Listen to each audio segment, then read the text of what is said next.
नमस्कार सबैलाई। हामीले जिउँदै राक्षस देखिरहेका छौँ। देख्नु भएको छ जिउँदा राक्षसहरू कस्ता हुन्छन्। देश पुरै कोभिडले शोकामन्त अवस्थामा छ। आज बिहान मात्रै नेपाल प्रहरीका डीएसपी राजेन्द्र केसीको मृत्यु भयो कोभिडको कारणले गर्दा। अग्रपन्थीमा रहेर काम गर्ने नेपाल प्रहरीका सुरक्षाकर्मीहरूको मनोबल पुरै गिरेको अवस्थामा छ। हिजो मात्रै एकजना डाक्टर साहबको निधन भयो। उहाँ डाक्टर साहबको निधन पछाडि स्वास्थ्य कर्मीहरू पुराका पुरा तपाईको के भए निराश भइरहेका छन्। आज उहाँहरू डराइरहेको चाहिँ हामीले महसुस गर्न सक्छौँ। आज मात्रै सयौं मान्छेहरू मरेको लिस्ट आज ठ्यापठ्यापी आएको छ। आज मात्रै पशुपति लगायतका देशका विभिन्न घाटहरूमा लास जलेको धुवालो र तुवालो माथिसम्म देखिन सकिन्छ। तर हाम्रा देशका नेताहरू आज मात्र चुनाव गरेर भोज मतेर गरेर फुलमाला लगाएर जात्रा गरिरहेका छन्। आज एउटाले चुनाव जिते रे, एउटाले हारे रे। रामबहादुर थापा बादलले चुनाव हारे रे, खिमलाल देवकोटाले जिते रे। यतिखेरको अवस्था भनेको त्यो हो। यो कुरा कसैलाई मन पर्न सक्दैन, किनकि हाम्रो देशमा 2030 सालदेखि अहिलेसम्म सिर्फ नेताहरूले के बनाएका छन् भने एउटा कार्यकर्ता भन्ने चिज बनाएका छन्। यस्तो खतरा चिज बनाएका छन् कि त्यो चिजले कहिले पनि गलतलाई गलत मान्दैन, सहीलाई सही मान्दैन। त्यो चिजले कहिले पनि दूधलाई यदि नेताले यो दूध होइन पानी हो भन्यो भने त्यसलाई पानी हो भनिदिन्छ। यो एउटा अजबको चिज जन्माएका छन्। त्यो चिजले गर्दा नै आज यो मुलुकको हालत यो भएको छ। हेर्नुहोस् त एकछिन, हामीले कसैप्रति आरोप र प्रत्यारोपको कुरा होइन। यो अवस्था हो, चुनाव गर्ने यतिखेरको समय हो। यतिखेरको समय फुलमाला र अबिर जात्रा गर्ने समय हो। हरेक दिन मान्छेहरू पटक पटक मरिरहेका छन्। हरेक दिन मान्छेहरू मरिरहेका छन्। आज पनि मान्छे स्वयंका लासहरू गइरहेका छन्। अहिले के सामाजिक सञ्जालमा कमेन्ट गरेका साथीहरू भोलि बिहान जीवित छैनन्। अहिले तैँहोस् भनेर गाली गरेका मान्छेहरू अस्पतालमा बेड नपाएर छटपटिरहेका छन्। मेरो प्यारो नेता भनेर अङ्गालो हाल्दै हामीलाई तथानाम गाली गर्नेहरू हामी कहीँ नै आएर बिचरा हामीलाई उपचार गरिदिनुहोस् भनेर बाध्यता परिरहेको अवस्था छ। यो अवस्थामा रोइलो गर्ने हो। ती जनप्रतिनिधिहरू र ती माननीय सांसदहरूलाई भन्छु म, एकैछिन भन्नुहोस् त, उदेक लागेर आयो। कहिलेकाहीँ त के लाग्छ भने यो देशमा अब कहिल्यै पनि प्रगति हुँदैन। यस्तो देश बनाइसकेछन्। हेर्नुहोस् त ती जनप्रतिनिधिहरू, मैले केही पनि भनिनँ। एकैछिन सोच्नुहोस् त, जनताले जितेर पठाएका ती जनप्रतिनिधिहरू कसरी चुनावमा भोट हाल्न जान सके होलान्। आज जति पनि ती जनप्रतिनिधिहरू छन्, ती जनप्रतिनिधिको आफ्नो निर्वाचन क्षेत्रका सांसदहरू या आफ्नो कुनै गाउँपालिका नगरपालिका स्थानीय सरकारका क्षेत्रमा जनताहरू तपाईँको खान नपाएर तडपिराखेका छ, सास फेर्न नपाएर तडपिराखेका छ, अस्पतालको आइसियु र भेन्टिलेटर नपाएर तडपिराखेका छ, ज्वरो आएर घर तडपिराखेको छ, एकपटक उपचार गर्न पाऊँ भनेर रोइरहेको अवस्थामा छ। साराका सारा 3 नम्बर प्रदेशका जनप्रतिनिधि हेटोडामा जम्मा हुन्छन्। जनताले तिरेको करबाट आर्जित रकमबाट गाडी चढ्छन्, बोलेरो चढ्छन्, तेल हाल्छन्, अझ त्यहाँ गएर नास्ता पनि गर्छन्, होटलमा भोज पनि गर्छन्, अझ चुनाव जितिसकेपछि पार्टी गर्छन्, फुलमाला लगाउँछन्, अबिर लगाउँछन्। ल भन्नुहोस् त, राक्षस कस्ता रहेछन्। हामीले दन्ते कथामा पढ्ने गर्थ्यौँ, राक्षस यिनै हुन्। लामा लामा दाँत भएका, लामा लामा लङ्ग्रा भएका, ठुलो ठुलो कहिले पनि ननुहाएको जस्तो कपाल भएको भनेर हामीले राक्षसहरूको चरित्र यस्तो हुन्छ भने दन्ते कथामा पढ्न सक्थ्यौँ। तर आज राक्षस हाम्रै आँखा अगाडि झर्लङ्गै देखेका छौँ। यिनै हुन् राक्षस। विश्वका ठुला ठुला देशको इतिहास पढाउँछन्। आदरणीय मेरा प्रिय कार्यकर्ता साथीहरू हो, अब पनि बुझेनौ भनेपछि कहिल्यै बुझ्दैनौ। बुझ्नुभयो?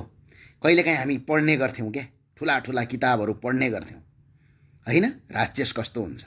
कहिलेकाहीँ हामीलाई पढाउने गर्छौ, अमेरिकामा यस्तो, युरोपमा यस्तो, चाइनामा यस्तो कम्युनिस्ट शासन, अलानो शासन भएको। हेर्नुहोस् त, भुटान जस्तो देशले आफ्ना 2 जना नागरिक, जम्मा 2 जना नागरिक नेपालमा फसेको बेला भुटान जस्तो सामान्य एउटा सानो देशले प्लेन पठायो। के प्लेन पठायो? त्यहाँ 2 जना नागरिकलाई उद्धार गर्नका लागि प्लेन पठाएर आफ्नो देशमा लगेर सुरक्षित राख्यो। त्यो हो राष्ट्रको प्रेम भने। तर मेरो देशमा आज सयौं मान्छे मरिरहेका छन्, लाखौं मान्छे कोरोनाबाट पीडित छन्, हजारौं दिदीबहिनीको आज बिहान मात्र सिउँदो पुछिएको छ, हजारौंको घरबार उजाडिएको छ। मैले एउटा मात्र पात्र लगेँ, नेपाल प्रहरीभित्र शालीन छवि बनाएका एउटा भद्र राष्ट्र सेवकले आज बिहान कोरोनाबाट मर्नु परेको छ। एकजना मात्र, त्यस्ता हजारौँ मान्छे मरेका छन् आज बिहान। तर आज दिउँसो भोज हुन्छ, भतेर हुन्छ। डाक्टर भनिएका खिमलाल देवकोटा फुलको माला र अबिर लाएर हिँड्छन्। गृहमन्त्री बादल चुनाव जित्न पाइन भने कार्यकर्तालाई दारू पार्टी गरेर हिँड्छन्। यो हो। अनि यी राक्षस नभएर यी के देउता हुन्? राक्षस यिनीलाई भनिन्छ। ती जनप्रतिनिधिहरू जो जनताबाट चुनाव जितेर जनतालाई नै कर तिरेको गाडी चढेर हेटौडा पुग्छन्, लाइन लाग्छन्, होटलमा बुकिङ गर्छन्, भतेर गर्छन्, अनि भोट हाल्न जान्छन्। डम्की डम तेरो र मेरो भनेर झगडा गर्छन्। अनि यही हो देशको राष्ट्रप्रेम। एकजना नागरिक मर्यो भने इजरायलले आज पनि भन्छ, मेरो देशको एकजना नागरिक यदि कोही विदेशीले मार्छ भने म 1000 नागरिक अर्काको त्यो दुश्मन राष्ट्रको मारिदिन्छु भने इजरायल लागेको छ। तर मेरो देशमा आज हजारौँ नागरिकहरू मरिराखेका छन्। तर हाम्रा नेताहरू भोज भतेर गरिराखेका छन्, फुलका माला लगाइराखेका छन्। जनप्रतिनिधि भनाउँदाहरू चुनावमा भोट हाल्न गइरहेका छन्। आफ्नो गाउँपालिकामा र आफ्नो नगरपालिकामा कहीँ कतै कोभिडका आइसोलेसन सञ्चालन गरेका छैनन्। करोडौँको बजेट गएको छ, कहीँ कतै उपचार गरेका छैनन्। बरु सांसदहरू मलाई फोन गरेर सिलिन्डर मागिराखेका छन्। सांसद विकास कोषको 7 करोड रुपैयाँ हुन्छ हरेक वर्ष। सांसद विकास कोषको 7 करोड पैसा हुन्छ हरेक वर्ष। त्यो 7 करोड पैसा कहिल्यै पनि यिनीहरूले जनताको उपचारमा खर्च गर्दैनन्। बरु टक्क केही मिडिया देख्यो भने आँखाबाट आँसु तरक्क झारिदिन्छन्। अनि हामी बसेर भन्छौँ ताली पट्का, वाह वाह माननीयज्यू, कति जनताको सेवामा गरेको। म एउटा क्वेसन गर्न चाहन्छु, प्रत्येक नेपालका सङ्घीय सांसद र राष्ट्रिय सभाका सांसदलाई सरकारले 7 करोड सांसद विकास कोषको रकम दिन्छ। त्यो सांसदले आफूले जहाँ मन लाग्यो, जति मन लाग्यो त्यहाँ खर्च गर्न सक्छ। त आज यो देशमा 275वटा सांसद विकास कोषको रकम छ। त्यो रकम आफ्नो एकजना निर्वाचन क्षेत्रमा एउटा सांसदले 7 करोड पनि पर्दैन। जम्मा 5 करोड रुपैयाँ मात्रै तपाईँको औषधि किन्न र अक्सिजन सिलिन्डर किन्न खर्च गर्दै भए आज उनको निर्वाचन क्षेत्रको एकजना सांसद पनि, एकजना नागरिक पनि मर्दैन थियो। आज हजारौँ नागरिक बचाउन सकिन्थ्यो। त्यो सांसद विकास कोषको बजेट कहाँ छ? त्यही भएर मलाई आग्रह लाग्छ, कहिले उद्योग लागेर आउँछ, वाक्कै लागेर आउँछ। यो कुरा फेरि बुझ्दैन, थाहा छ केही जनताले बुझ्दैन यस्ता कुराहरू। यी कुरा कहिल्यै बुझ्दैन, बुझ्ने कोसिससम्म पनि गर्दैन।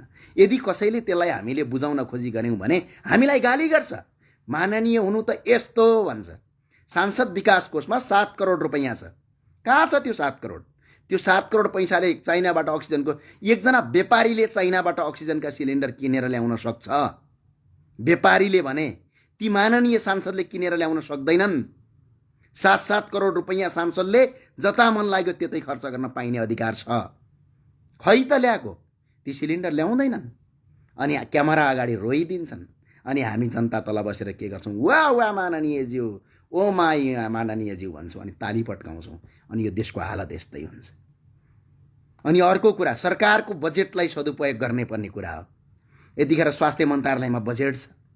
हाम्रो देशमा 3 तहको सरकार छ।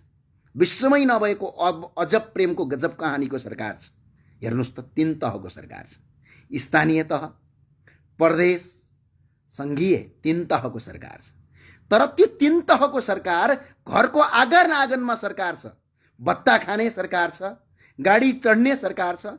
यो कोभिडको बेला मान्छे रोइएर मरिरहेको बेला हेटौडामा बसेर लाइन लागेर भोट हाल्ने सरकार छ। अनि चुनाव जितेर चुनाव हारे भनेर फुलका माला लगाएर ताली पट्काउने सरकार छ। अनि मिडिया भनाउँदाहरू त्यही कुरालाई न्युज बनाएर यति यति ठुलो ठुलो पोस्ट गर्ने मिडिया कर्मी छन्। अनि हामी चाहिँ घरभित्र बसेर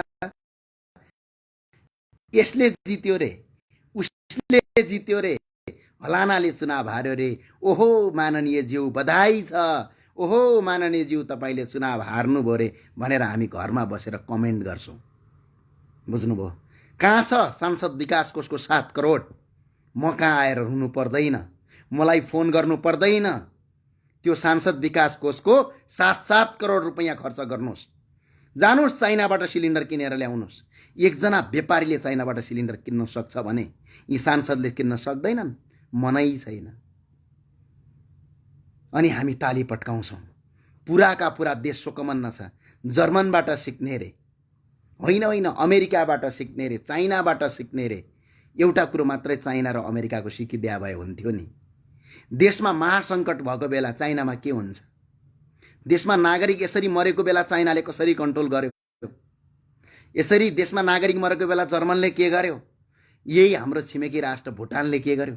आफ्नो देशका 2 जना नागरिक मर्दाखेरि भुटान एयरलाइन्सको बोइङ एउटा ठुलो जहाज काठमाडौँ पठाएर आफ्ना 2 जना नागरिकलाई उद्धार गरेर लग्यो।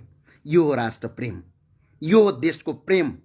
तर आज 100औं मान्छेहरू मरिरहँदाखेरि आज मात्र करिब 200 मान्छे आज मात्र मरेको छन्। हिजो मात्र 200 भन्दा बढी मान्छे मरेका छन्। एक दिनमा दिनका दरले मरिराखेका छन्। अक्सिजन नपाएर मान्छे छटपटाइराखेका छ। डाक्टर र नर्सहरू तपाईको कायल भएका छन्। सुरक्षाकर्मीहरू डरले कायल भएर तपाईको राम्रोसँग चेक गर्न पनि सकिरहेका छैनन्। तर मेरा देशका अभिभावक माननीय ज्यू भनौदाहरू चाहिँ के गरिरहेका छन् भने मेरा देशका अभिभावक माननीय ज्यूहरू चाहिँ के गरिरहेका छन्? आज भोज भतेर गरिरहेका छन्। आज मस्ती गरिरहेका छन्। आज मस्ती भइराखेको छ। हेर्नुहोस्, हो दानव भनेका यिनै हुन्। हामीले दानव देख्यौँ। दानव देख्न कहीँ जानु पर्दैन, नेपालका नेता देखे पुग्छ। अब जनता बुझ्दैन यो कुरा, कहिल्यै पनि बुझ्दैन, बुझ्ने कोसिससम्म पनि गर्दैन, कहिल्यै पनि यो कुरा बुझ्ने कोसिस पनि गर्दैन। मेरो यति छ भन्नु, अरू केही पनि छैन। यो तपाईले आफै अनुमान गर्नुहोस्। केही कसैले छैन। सांसद विकास कोषको 7 करोड पैसा कहाँ छ त्यो किन्नुस् भन्नुहोस्। मिडियाका अगाडि रुने होइन, त्यो किन्ने हो। बुझ्नुभयो? यो पैसा किन्नुपर्छ यतिखेर। अनि गाउँ गाउँमा तपाईको बजेट छन्, ती बजेट कहाँ छन्? तपाईको प्रत्येक स्थानीय तहमा करोडौंको बजेट छ। त्यो बजेटको यतिखेर सदुपयोग गर्ने हो। खै सदुपयोग गरेको? यहाँ त के छ भने मैले अघि नै भने 2030 सालदेखि 2078 सालसम्म एउटा मात्र चिज नेताहरूले गरे। त्यो के गरे भने एउटा कार्यकर्ता भन्ने एउटा जिनिस बनाइदिए। यति स्वाभिलम, यति सजिलो कार्यकर्ता कि उनले जे भने पनि तपाईको हो हजुर भन्ने। अनि त्यही भएर आज देशको हालत यस्तो भएको छ। राक्षस देख्न पाइयो, खुसी लाग्यो। कस्तो देशमा कहिलेकाहीँ त विडम्बना, कस्तो समाज भएको, कस्तो संस्कृति भएको, कस्तो सोसाइटी भएको देशमा जन्मिन पाएछौँ। सायद अर्को पहिलोको जुनीमा कुनै पाप गरेका थियौँ होला जस्तो लाग्छ मलाई। बडा मलाई अचम्म लाग्छ। जय नेपाल, मेरो भन्नुहरू केही छैन, यति हो। बुझ्नु होला, हाम्रा सामाजिक अभियन्ताले पनि बुझ्ने कोसिस गर्नु होला। सामाजिक अभियन्ताहरू बुझ्नुहोस्, सांसद भने के हो, सांसदको अधिकार के हो, सांसदको रकम कहाँ हुन्छ, सांसदले चाहे भने के गर्न सक्छ। सांसदले चाहेर ज्ञानेन्द्र साईका अगाडि रुने होइन। बुझ्नुभयो? सांसदले प्रधानमन्त्रीलाई डाइरेक्ट फोन गर्न मिल्छ। सांसदले संसदमा कुराकानी गर्न मिल्छ। तपाईहरुलाई एउटा आग्रह गर्न चाहन्छु म, तपाई ठुलो कुरा होइन। एकजना कुनै पार्टीको कार्यकर्तालाई कसैको खुट्टामा चोट लगाइदियो भनेपछि संसदमा हाम्रा युवा नेताहरू ढ्याप ढ्याप ढ्याप टेबल हान्छन्। अनि तपाईको आएर चर्का भाषण गर्छन्, एक अर्कासँग लड्छन्। मेरो कार्यकर्ता कुड्न पाइन शहीद घोषणा गर भन्छन्, मेरो कार्यकर्तालाई कुड्न पाइन देश बन्द गर्छु भन्छन्। तर आज हजारौं जनता मरिरहँदाखेरि सांसदमा चुक्कसम्म बोलेका छन्। खै त आर्थिक नीति, खै त कोरोनालाई नियन्त्रण गर्ने नीति बनाएको सांसदमा, खै त बरु त्यो पदका लागि एक दिन सांसद खोलेका थिए। एउटालाई प्रधानमन्त्री बन्नु थियो, अर्कोलाई प्रधानमन्त्री खानु थियो। यसका लागि गरेका थिए संसदको। यो अभियन्ताले बुझ्नुहोस्। यदि यो कुरा तपाईले बुझ्न सक्नुहुन्न भने तपाईँ अभियन्ता होइन। त्यो अभियन्ता हुँ भनेर भन्न पाइँदैन। कमसे कम राष्ट्रिय कुरा बुझ्नुपर्छ। यो देश कुनै पनि मुलुक बन्ने भनेको पनि राजनीतिकले हो, कुनै पनि देश बिग्रिने भनेको राजनीतिकले हो। राजनीतिक गर्ने होइन, तर राजनीतिक बुझ्नुपर्छ। मेरो आग्रह यो हो। बुझ्दै नबुझी त्यत्तिकै ट्रोल बनिराखेका हुन्छ। बुझ्दै नबुझी, बुझाउनै नसके। कहिलेकाहीँ त कस्तो लाग्छ भने मैले अघि नै भनिसकेँ, सतीले सराप्या रहेछ हामी जन्मेछौँ। सायद अर्को अहिले जति पनि नेपालीहरू बिचारा सोझा साझा छौँ, अघिल्लो जुनीमा केही पाप गरेका थियौँ होला जस्तो लाग्छ। यस्तो विडम्बना भोग्नु परेको छ। अस्पतालको बेड छैन, उपचार गर्ने औषधि छैन। हेलिकप्टर चार्टर गरेर तपाईको माननीय जीवहरू चुनावमा भोट हाल्न जान्छन्, गाडी रिजर्भ गरेर भोट हाल्न जान्छन्। अनि जनता ओहो मेरो नेताले जित्यो कि तेरो नेताले जित्यो भनेर सामाजिक समाजमा बधाईको ओइरो दिन्छन्। कठै बरा। यस्तो देश, यस्ता